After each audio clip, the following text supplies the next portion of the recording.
Yeah, I think maybe we can start. We're 2 minutes in, so Luke is not here today. So George and I will start our parts. I'll start with the endpoint ops part, and we will start with Jacob and activity webhook. Take it. Hey everybody.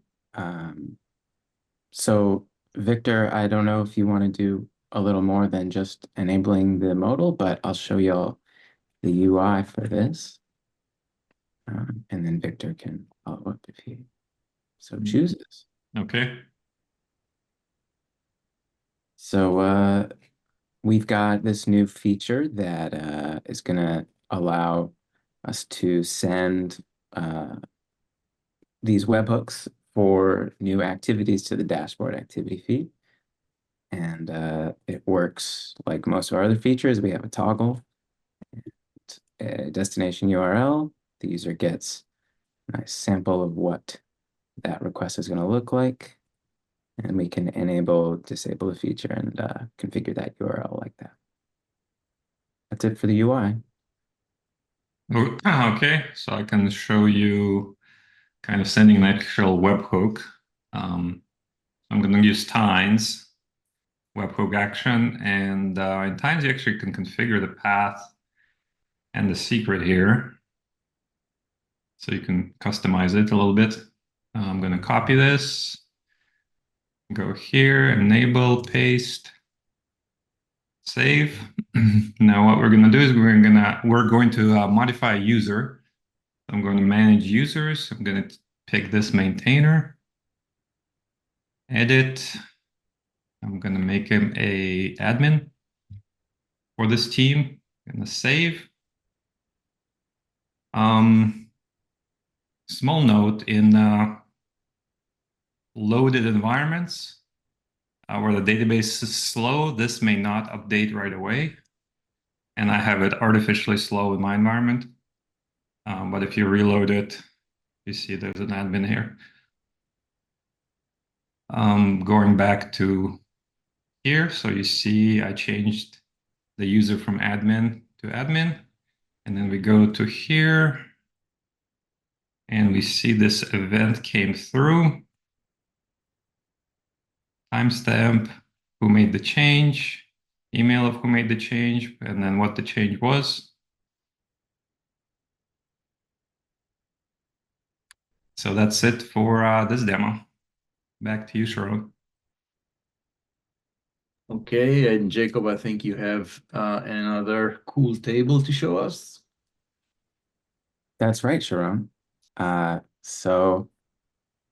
Fleet users wanted to be able to monitor. Sorry, I'm going to rewind a little bit. So TCC access refers to, on your Mac, you may be familiar whenever you install a new app of some sort and it wants to do some things on your machine, you get this request saying this app wants to access this or that service on your machine, and you give it permission or you deny. And that is what are known as TCC access permissions. And so we've added a fleetd table to elegantly present those permissions to users of Fleet. They're held in a system level DB as well as, there's held in SQLite DBs, DB files. So there's a system level file as well as a file per user.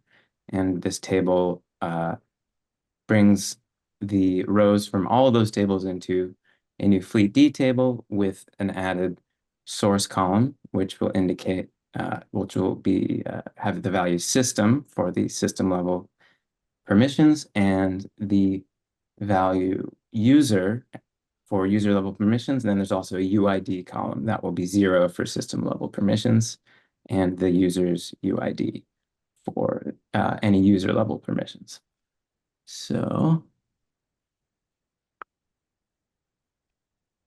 here we have an error, which I'm intentionally showing you. We need to enable kind of meta. We need to enable the TCC permission for fleetd to have full disk access. So I'm just going to do that right now. disk. I'm in the settings. I know I'm not sharing, but I just enabled full disk access for Orbit. And if we rerun, we'd expect it to work. Okay, let's try again.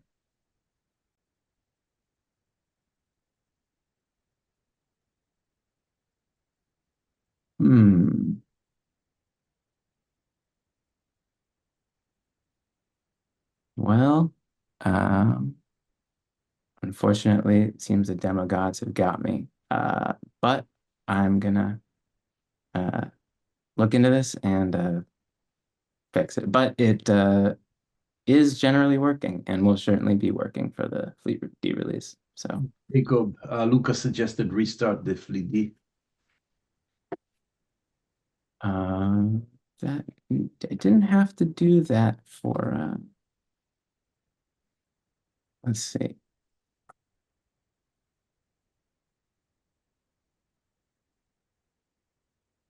I'll try to work this out and then you can get back to me later in the demo if we have time. Okay, sounds great. Okay, thank you, Jacob. Thank you, Victor. Next, we have someone that has a 3-year workiversary today, which is Rachel Perkins. And congrats, Rachel, and take it. Hey, everybody. Yeah. Oh man, it's been 3 years already. So my, what do you call this? Feature work is a little bit sparse this week because I went on vacation, but I got to help MDM a little bit and put up some app-wide banners if their Apple push notifications are expired or if the business manager is expired. So here we are on our app. And I'm just going to hard code this because I didn't want to try to expire everything. Since the backend works, we're just showing these things in the UI. So if we had our Apple push notifications expired, you shall now see a banner app-wide that looks like this. And Marco's going to push the links to actually work here, or he already did. It's awesome. And just to let you know that we only show our users one banner at a time. We kind of have like this priority. That way they're not overwhelmed with all of the different things that they need to check and update. So here's our priority. Apple push notifications is first, whether it is expired or will expire. So I'll just show you, there's just different changes to the copy text. If it's about to expire, we'll let them know that it's within 30 days. And then afterwards, we would do the Apple Business Manager being expired. So if that was expired, you'll see a new banner for that. And then this is app-wide, so you'll see it on every single page that the user is on, which is, and it's not, you're not able to close these either. So if I went to any of my pages, you can see it still on there. And then the next banner that we have is the business terms banner. That one is not new, but just to let you know that we have one. So if their Apple business terms is expired, they get this Apple Business Manager banner as well. And then the same thing with finally our fleet license. So if they need to renew with us, they will get to be bannered. So it looks like this. And then this also coincides with some banners we show on the host page only. So just to let you know that if a host has certain issues with them, we also have a banner on there, but these supersede those banners. So those two banners are if their MDM is turned off or if their disk encryption user action is required. So those banners will show up on this page if these banners which supersede them are not. And yeah, that's it. Okay, thanks, Rachel. And let's quickly go back to Jacob for showing the TCC table. Right. Thank you, Sharon. All right, so where we left off, and a note to anyone who might be editing this video, we're about to see all of my TCC permissions, so let's block that out. So this is how it works. select star from TCC access, and I'm gonna run it, and should work now. Yeah, so all the columns starting with auth reason through service are the same columns from the native macOS TCC databases, and then we've added the source and the UID. So these here are all at the system level. And oh, sorry, my Zoom share is in the way. And then we've got user level permissions here with the UID per user. And we'll see there's a couple users here, so there should be 501 as well. And of course, we can, select whatever we want.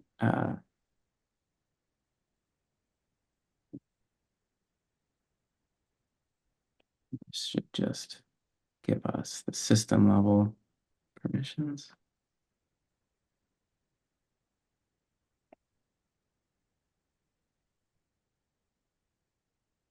Yeah. Okay, that's it.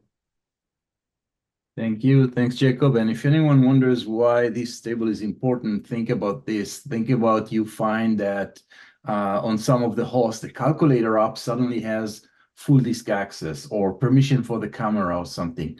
This is really bad, and this could show a lot of probably malicious activity. So this table will add a lot of, I don't know, power.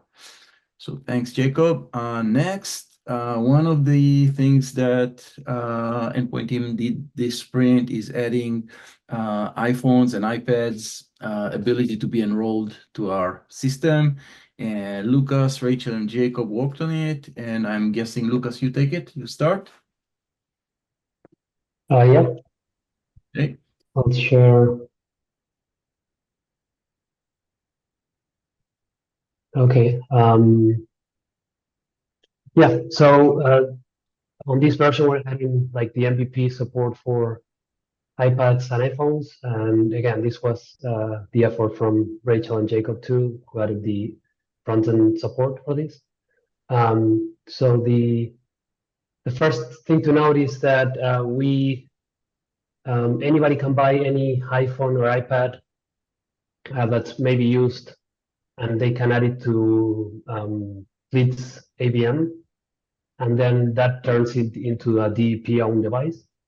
And we used what we used to do is Apple Configurator. I'm not going to show this because I showed this on the engineering call, but you can, with a couple of actions, you can add a device to ABM.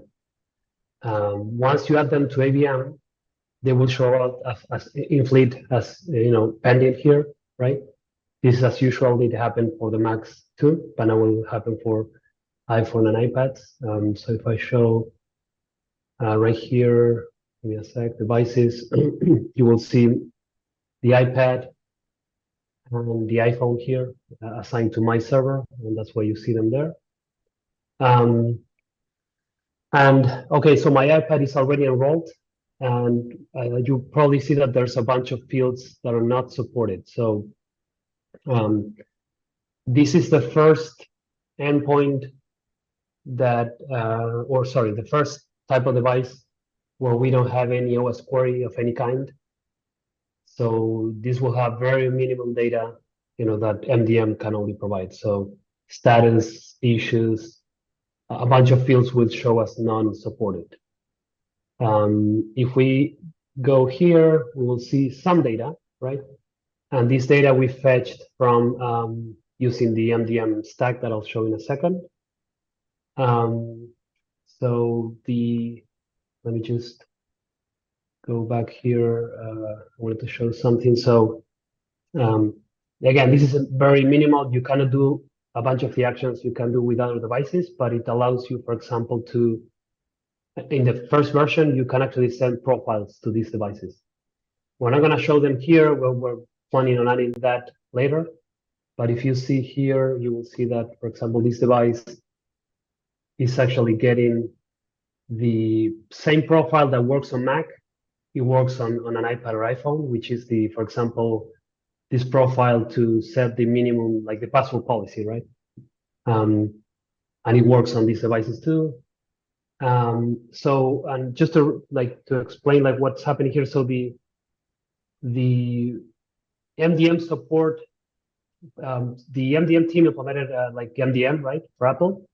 And this basically iPad and iPhone support was basically for free because every Apple device uses the same MDM stack. What I had to do is just add a lot of if and else throughout the code base. This will require us testing the whole MDM stack for macOS to check that we haven't broken anything there.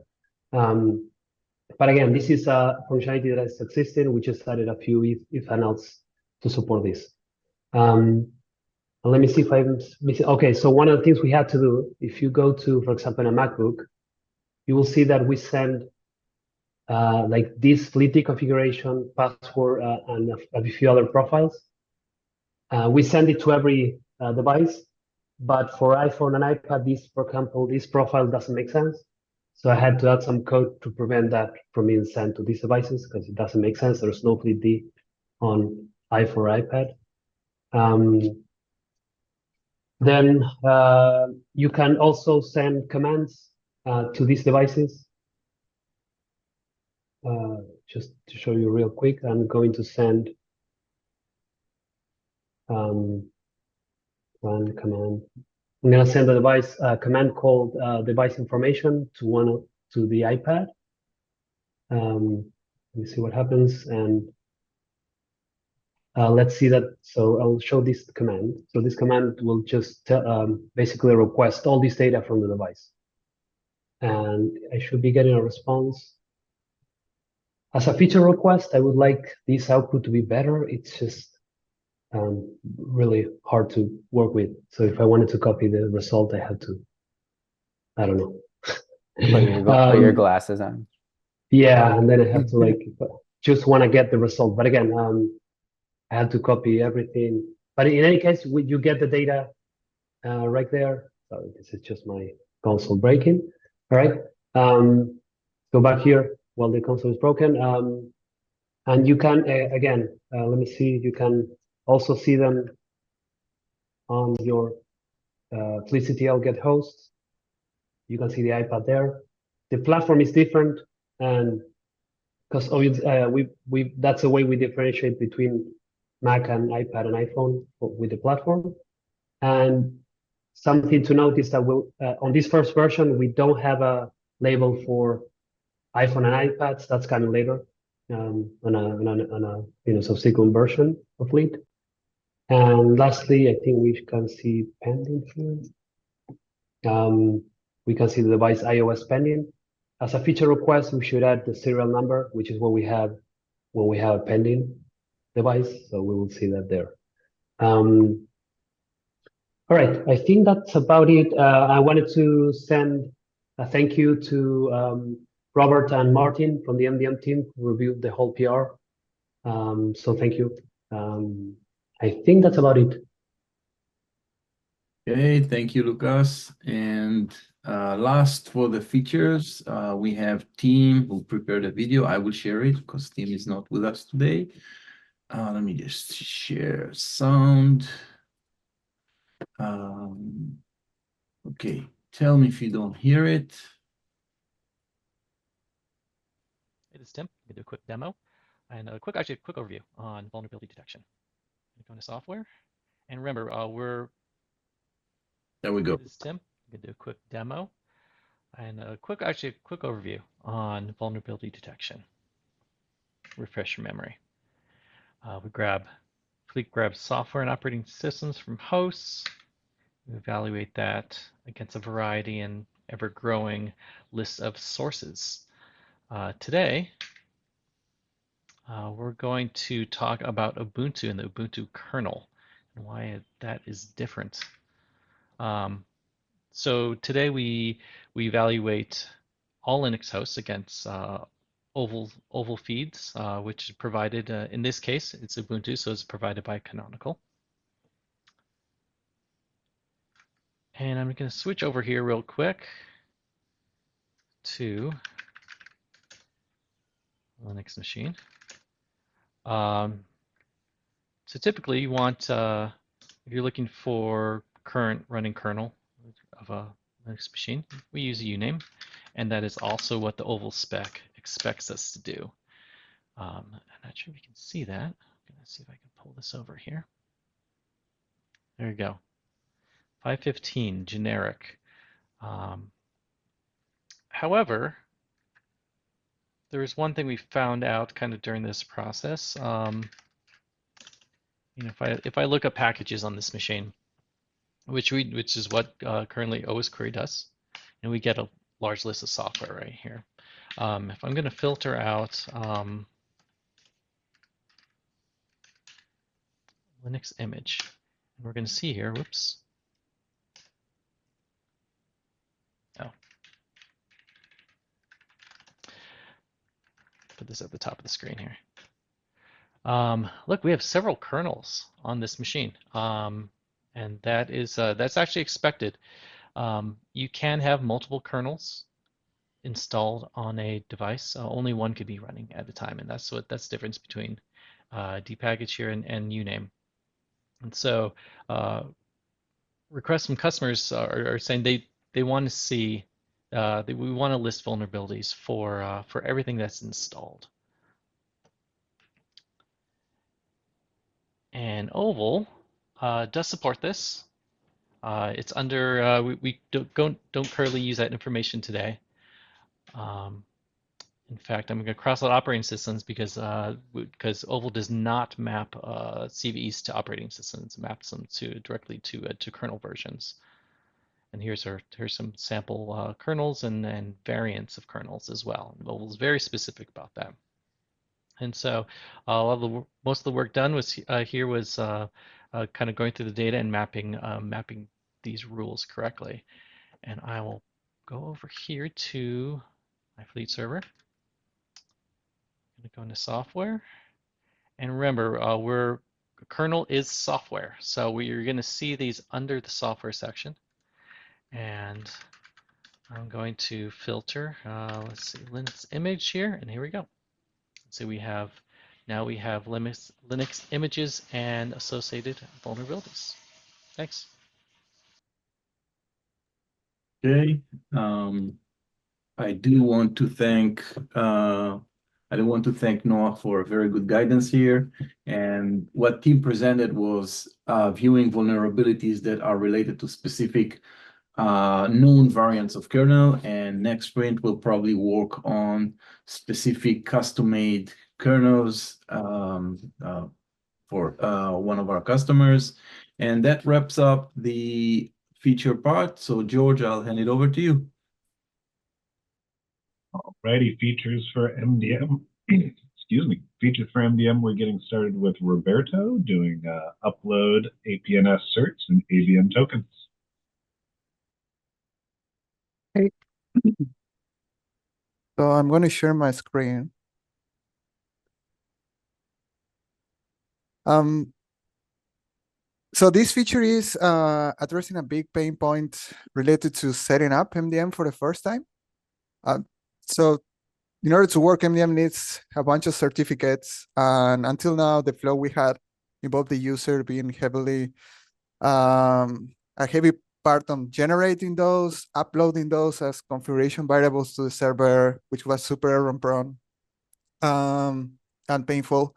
For environments like cloud, it meant the user handing off those assets to the infrastructure team, which was painful as well. So now you will be able to do almost all in the UI. So I have my instance here, doesn't have MDM configured. If I go to controls or some other page that is related to MDM, I can now for macOS, I see this new card and I can just click and turn on.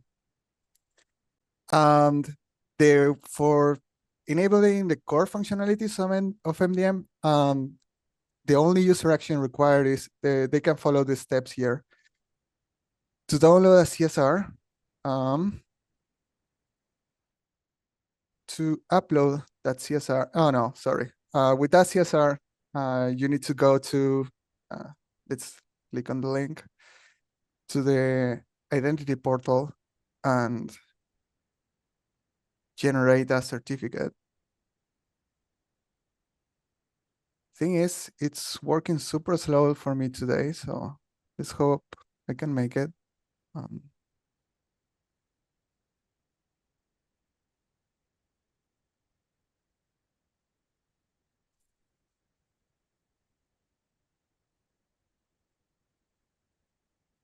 1 second for two-factor.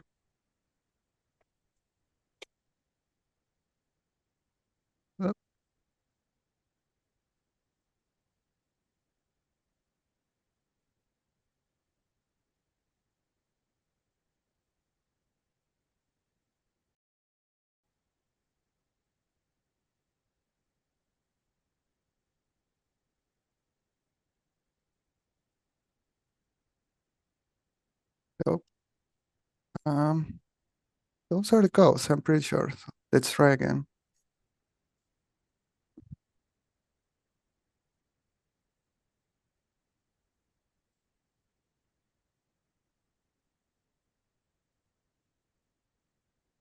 Okay, here we go. So then I can go to create the certificate and upload my CSR here.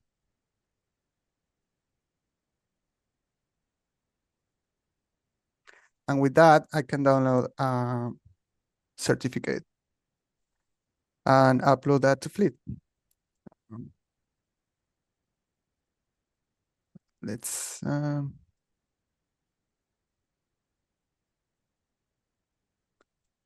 with that, I already have macOS turned on. I can go and add profiles, enable disk encryption, hosts can turn on MDM features, everything else.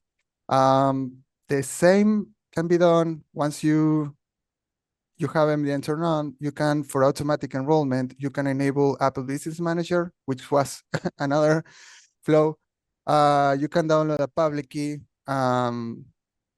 go into Apple Business Manager. It is kind of crashing on me right now, the Apple side. But yeah, you can follow a similar flow when you download something, upload something to Apple, and then upload the result to Fleet, and it will enable Apple Business Manager for you. So yeah, that's pretty much it.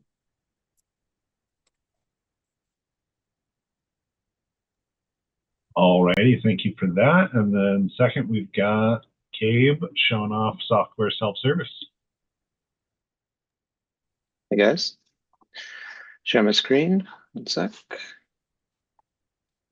Okay, I have a list here. Hopefully I don't forget anything. Yeah, so like George said, I'm showing the self-service feature. So first off, just a huge shout out to the MDM team, and also specifically for Sarah. This was a big chunk for her to have to do. I was on holiday for 2 weeks this sprint, but it came out really well at the end. So big shout out. So yes, if I go to the software page, if I add a bit of software, oh, sorry, you have to be on a team context to do this. If I add a bit of software, you'll see there's a new checkbox here that shows self-service. I can check that. I can choose a package. I have one here that I've been testing with. This is a Google Chrome package. I'm having some trouble with my browser real quick. I don't think this is the application. I'm just going to give a quick refresh here.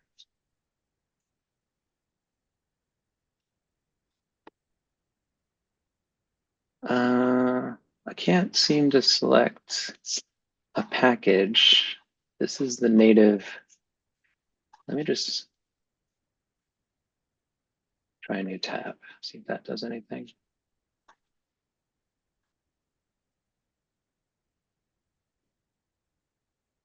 Yeah, there we go. Okay, I was able to select this Chrome package. I'm going to select this self-service checkbox. So basically, this is how you say in Fleet that you want this package that you're about to upload to be able to be installed by the end user themselves. And I'll show you exactly what that means in a second. Oh, So I've uploaded the Google Chrome package. You can see it here in my list of software. You see there's a special icon here that if I click into it, I now have this self-service tag. So as an admin, I can see that this software is self-service. I'm going to go over to here on the left. This is the host or the end user. I'm going to go into their My Device page. And you see there's a new tab here called self-service. If I click into that, you can see all the software that's uploaded that is self-service software. If I go back over here, you see that I had already uploaded 3, and Google Chrome is the one I just uploaded. So as a user, end user, I can go in here and someone's asked me to install a bit of software through Fleet. I go to My Device page and now I can install that bit of software here. So I'm going to click this. It's going to take a bit. So while that's going, I'm going to show you some other things around the feature. Yeah, the first thing is on the self-service or on the software page, you can now filter by self-service software. You can go into the host details. So this is the host details for this host here. And you can see that there are a couple of an activity for what we just clicked the install Chrome. You see this upcoming activity for this host. An end user told Fleet to install Google Chrome. You can see the details of that action. This will soon change to past. But if I also look at the software, I'm just going to search for this. So here's the package that is, okay, so now it's telling me it's installed. So if I go over here on the host, let's do a quick page refresh. There it is, it's installed now. And also over here on the host, if I go into my applications, I should see Chrome. Yeah, so this is the package I just installed. This wasn't here before. And so, yeah, it was installed on this host and they can use this software just like any other software they'd use. But it was managed by the admin over here on Fleet. Another bit is I can also show details here. You can now see these installed details. So it just gives you a bit of the output of this action of installing. And then if I go back to the host details, we're just going to do a quick refresh. And now I have a past activity, an end user installed Google Chrome on this host. And one other bit that I'm forgetting is to show filtering. So if I go back to the list of software, I'm going to go back to that Google Chrome package. I can see here now that I have one host installed, and I can go into here and that will filter the hosts on the manage host page by this package. So the hosts that have Google Chrome installed is this host. And if more hosts were here, you'd see them here too. I think that's it. I think those are the main bits of this feature. Any questions around that? No? Okay, that's it. All righty, thank you for that, Gabe. And that's it for MDM for this sprint. Back to you, Sharon. Okay, so on the improvement and fixes, we will start with Jacob with a list of bug fixes. Take it, Jacob. Jerome. Share the browser here. So this first bug fix was kind of just a bit of house cleaning. Oh, I'm on the wrong UI version, but that should still be fine for this bug.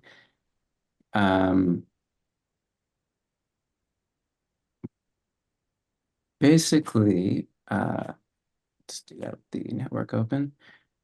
We had, so when we return the labels, the list of labels from the labels API, we were including each label's associated hosts, but we were never using it. And so we've just removed that from the response. So you'll see we shouldn't have any hosts field here. Right. But when we go to get a specific label, we should still see its associated hosts right here. So that was the first fix. And next up, we have, yes, there's an issue filtering team queries. I'm just going to go ahead and share my whole screen for this one. So here's the problem. You'll notice, now this is an old version of the Fleet UI, that when we're filtering queries here, I believe for all teams too. Yeah, so when we filtered queries, we were seeing both a flash of the unfiltered query count before the filtered query count, and then the query list actually was not being filtered by the selected platform after another 3 seconds or so. So I'm about to click. We see all of these queries have Linux.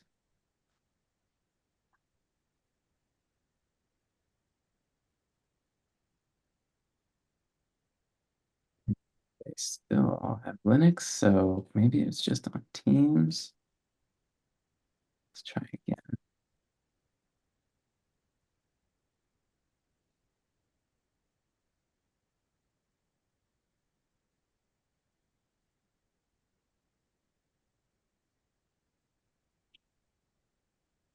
The gods are really getting me today.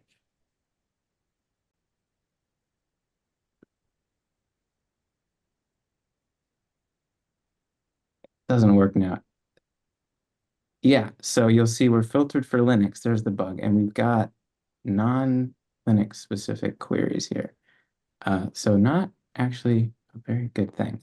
And the fix, which should be in this UI, but let's be sure of that.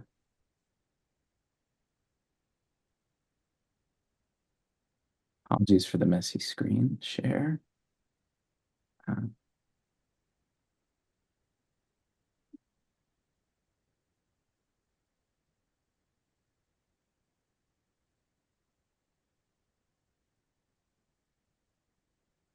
now we're on some team queries, and it should be fixed now. Oh. Try that again.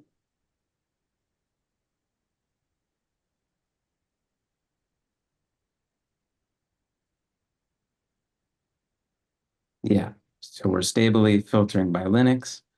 And this problem is also happening with actually sorting by name, which should be working as expected now. Yeah. And the queries shouldn't flash the unfiltered number before. So in the top left here, this number shouldn't flash anymore. Right. So that's that bug. And next we have, I don't know that I have to really show this one. We just changed every tooltip wrapper to display below the anchor. So whenever you're hovering over one of those little underlined tooltips, it's now below. Big shout out to Rachel Perkins for smashing this weird bug that came up with that. That was kind of tricky. And finally, there was a bug where,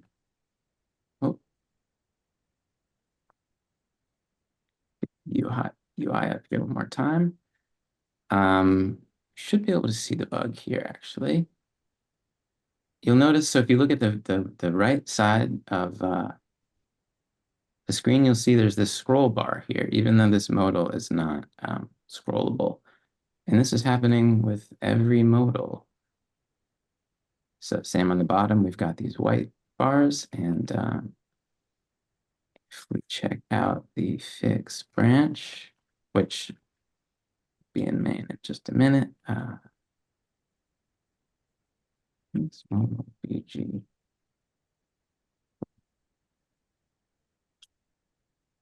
That was a simple fix, and they're gone. Okay.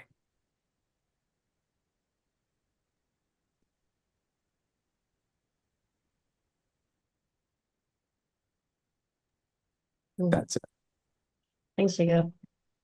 I'm just gonna jump in already because I'm next in line as far as UI bug fixes. Just going through some stuff real quick. When we have clickable rows, it should look clickable. So you'll see a cursor change, and when you click on it, you'll see a purple color kind of going off. What else do we have on here? Oh, flakiness of the manage automations checkbox after update. So thank you to Victor for testing this for me. So basically, we're having some front end issues with, I'm not going to say the word tech debt, but basically when we are looking at a specific team and we are updating our manage automations policies for our calendar events, Victor gave us a nice lesson on write then read issues with a little bit of latency going on. So we did some front end waits to get those updated to make sure that our users don't see the correct information on here. Other things, the controls page, this is something that we can improve on definitely, is making sure that we have our happy paths for all of our different permissions and roles going on. So when we are on our control page, we forgot to hide this button from users who do not have access to turn on MDM. So they were clicking that button and getting the denied page, which is not a good user experience. So that button is now hidden for users who do not have access to turn on MDM. Like Jacob said, we are continuously working on our tooltips. Good to know from Rachel Shaw, since we are moving towards mobile and smaller screen widths and touchable screens, that we eventually want to get rid of tooltips altogether because they're not really good for touch screens. So we did some work on that. Oh, here's a silly one that I found while working on a different one. So on the select targets for running a queries or policy, somebody noticed that we used MS Windows, but everywhere else in the app, we changed it to Windows. And that actually uncovered this weird bug where if we had a team name MS Windows or a team name all Linux, it would change to these names. So I went ahead and fixed that. So these 1, 2, 3, 4 team names were like actually changing in the UI because they weren't checking if it was a built-in platform or not. And finally, I think this is the biggest one that isn't in yet because it's been a little bit of a headache to work on because our table container is a little bit old and tricky, and working with our URL bar up top, it gets really tricky, especially for the pages that this is now fixed on, specifically software page. We have a lot of different software tabs which control these tables, but those tables actually control the URL bar. But then those URL bars, if you hit refresh, they control the table. So, and we have a lot of outdated libraries that are being used for all of this that need to be updated. So here we can see the bug because the branch is not pushed in yet. Jacob, thank you for all of your reviews and making sure my code is getting nice and clean before it gets pushed in. So basically here we are on page 2 of some team. And if we switch to all teams, you would expect to go back to page 0, but here it is still on page 2. So that is kind of tricky. And then there's also had issues with if we were on a specific tab. As I was fixing that, it was switching back to the original tab. So that had to be fixed. And then the same thing with the policies page. So our policies, if you go to our second page and you switch to a different team, you'd expect to be reset pages, and instead it's still on the second page. So hopefully that fixes in, so it's a little bit nicer of a user experience for our users. Okay.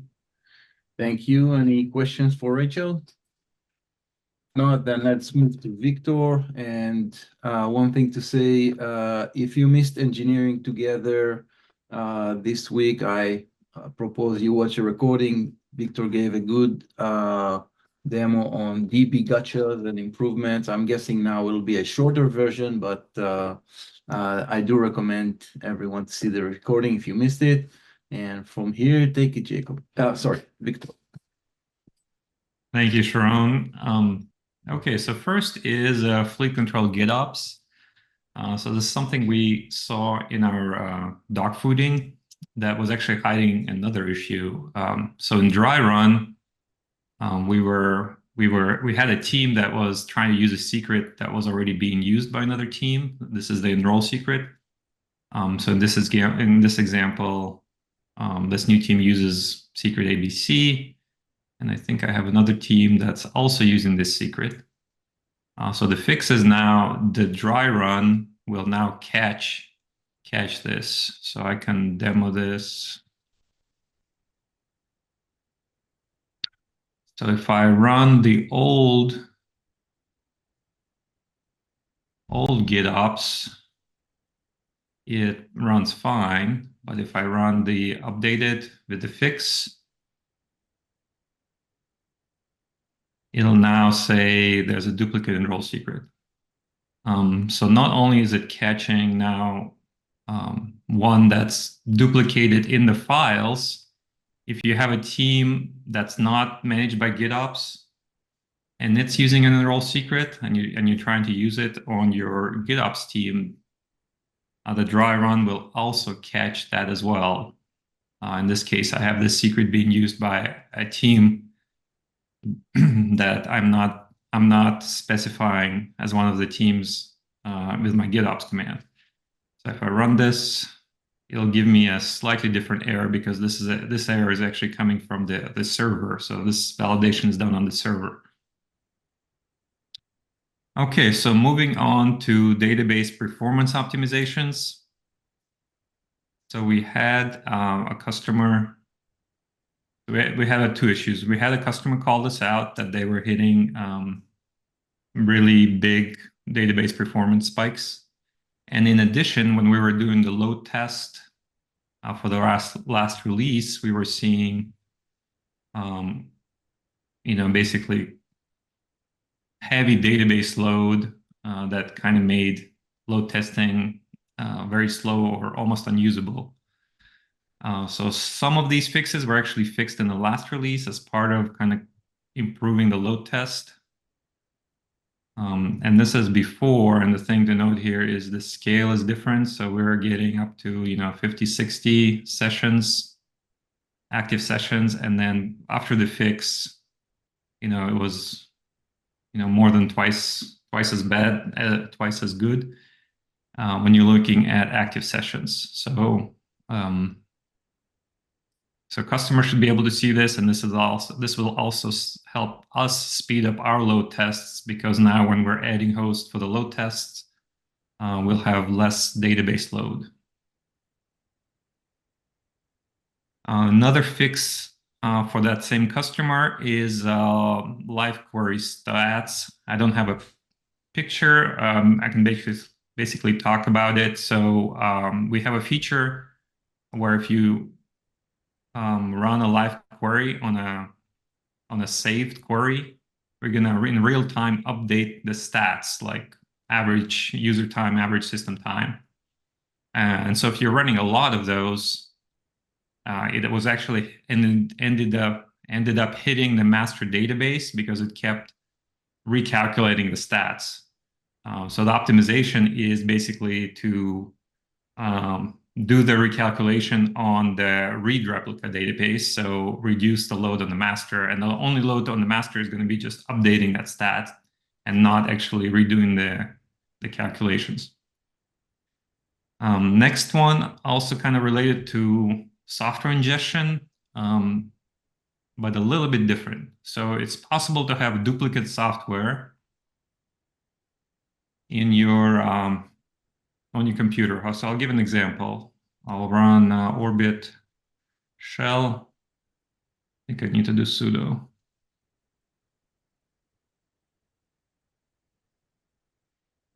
And I can run a query.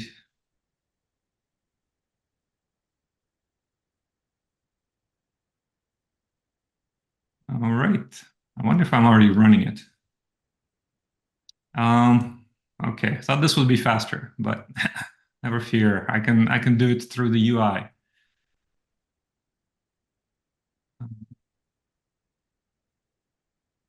Go to my computer. We're going to select name, version, path from Python packages, order by name. We're going to run this live query on mine.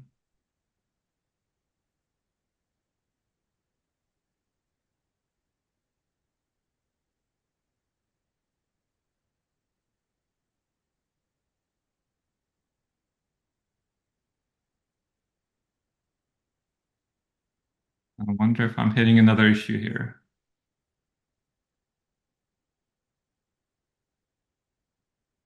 I don't see the WebSocket connection here. Okay, well, I guess I can't demo this one right now. Let me actually retry it.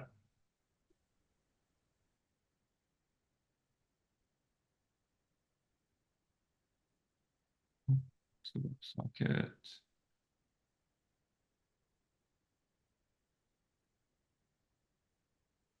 Okay, not. Oh, there we go. Yeah, okay.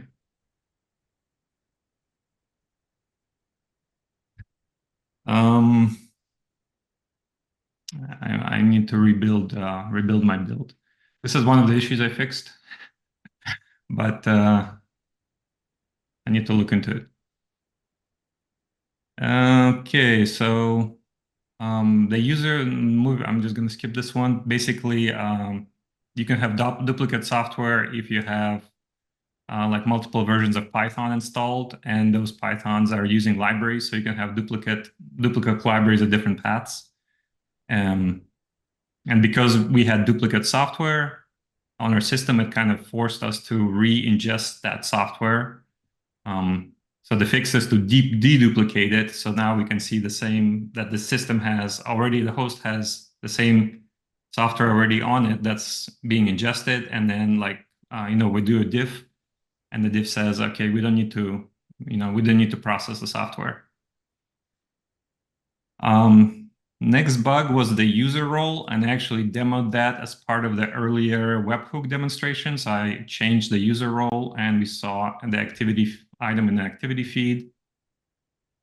And the next one related to database is that live queries were failing, and you can actually see the error here. I need to. I thought I had the build that fixed this. I need to double check my fix, but this is the issue that's fixing. So this only happens in an environment where your replica has a large delay, and so I'm running with that environment. Actually, I had this here.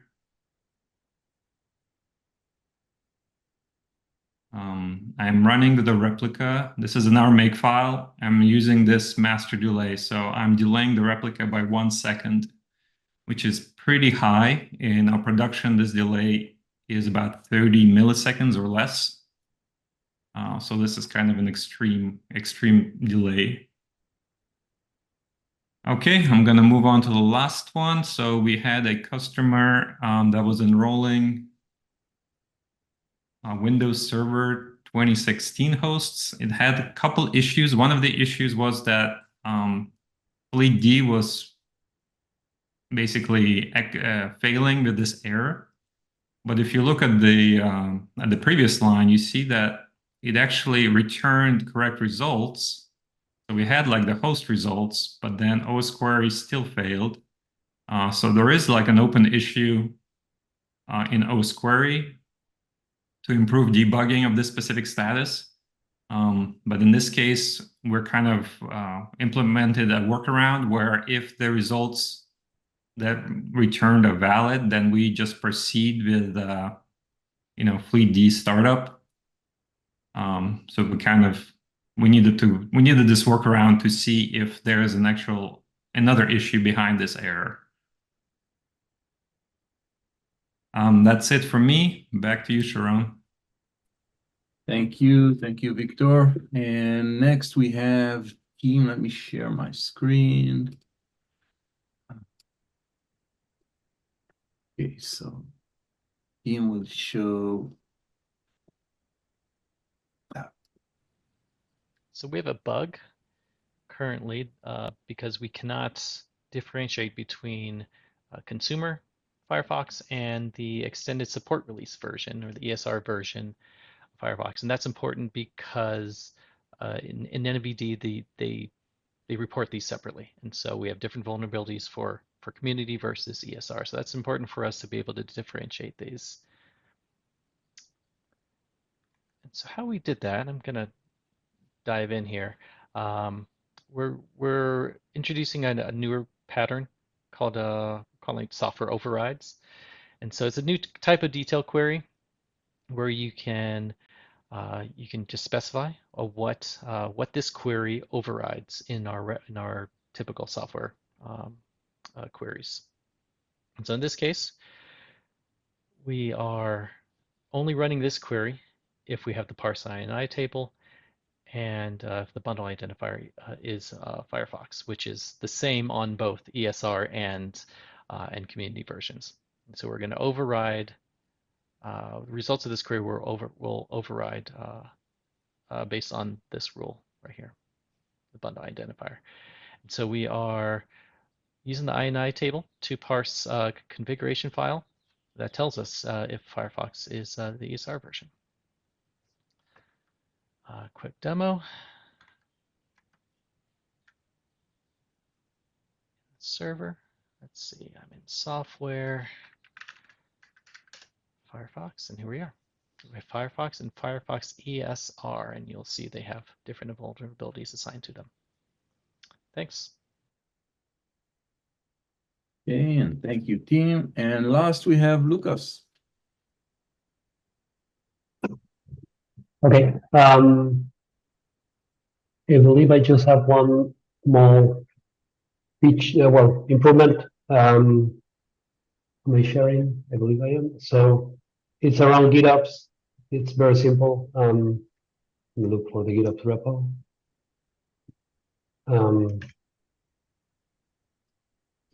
So in Git-ops, as you probably know, you specify everything in files.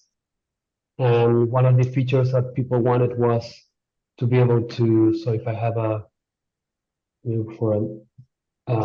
configuration profile for MDM, people wanted to set environment variables here.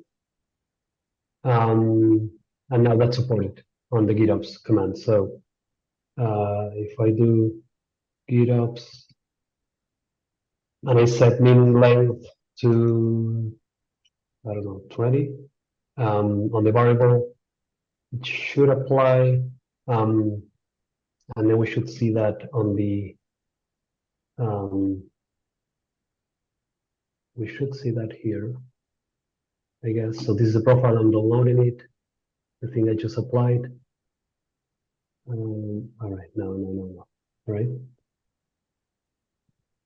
And it should say 20, okay, there we go. And that's it. Basically, you can now apply environment variables on your profiles. Okay, thank you, Lucas. And that concludes the Endpoint Ops team. And back to you, George. And thank you. And starting us off will be Haziel with a quick look at some Windows scripts improvements. Hey, y'all.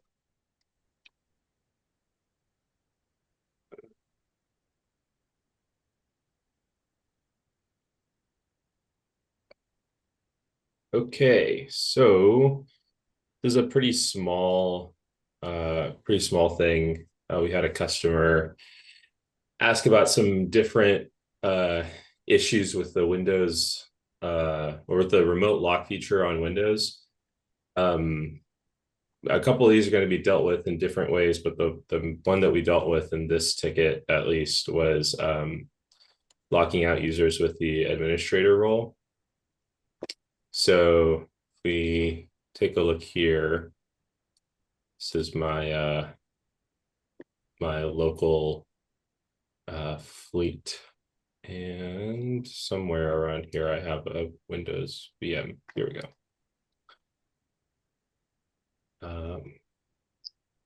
Nope, that's not what I wanted to do. Here we go. Okay, so on this VM, once it figures out the screen size, you can see I'm in this Haziel account, but I also have this administrator account. So I'm going to go ahead and sign into that. And hopefully now it's online. Yeah, here we go. So it's back online. I'm going to go ahead and lock it. So before, if I did this and I was logged in as the administrator, nothing would happen. And I'm pretty sure I could still log in as administrator. But now you can see that we're logging out the administrator account as well. And when I try to sign in, I can't anymore. Same for my other non-administrator account. And if we refresh here, it should be locked. And if we unlock it in a few seconds, we'll be back in.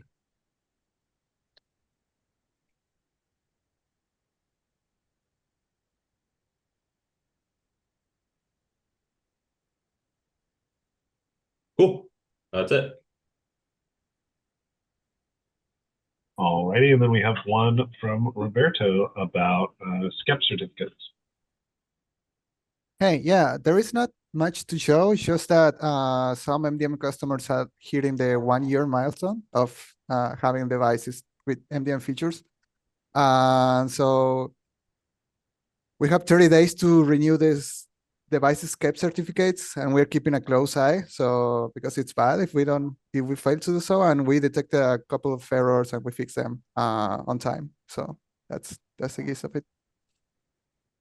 Awesome, thank you so much. And that's it for the MDM team. And I guess this concludes this demo. So thank you, everyone, and have a nice weekend.